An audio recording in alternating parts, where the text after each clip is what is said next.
And I just, to the American voters, especially those that are watching at home, think about what Kamala Harris actually thinks about us.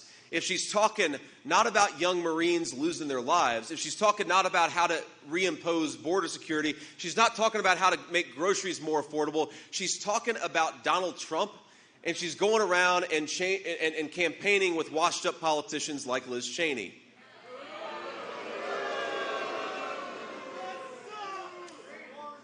She's betting on all of us being dumb. And you know what Donald Trump and I are betting on? We're betting on all of the American people being smart and patriotic and kicking Kamala Harris to the curb, which is exactly where she belongs.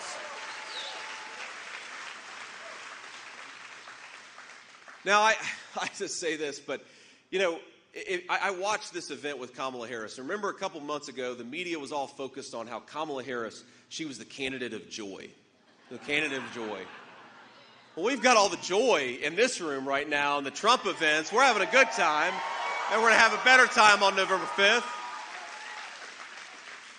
But, they did this event with Kamala Harris, and she's basically whining at the people at it wasn't a rally. I don't think they had that many people there, frankly.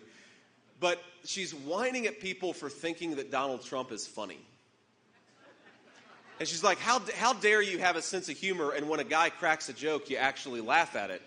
The joy is gone from the Kamala Harris campaign, my friend. She's mad at us for thinking that our president, who does have a very good sense of humor, is actually good at telling jokes from time to time. Well, I'm proud.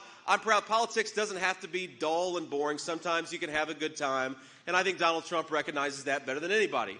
But watching her up there, complaining at her fellow citizens for laughing at jokes, all I could think about was she doesn't come across as a president. She comes across as a vice principal who's very disappointed.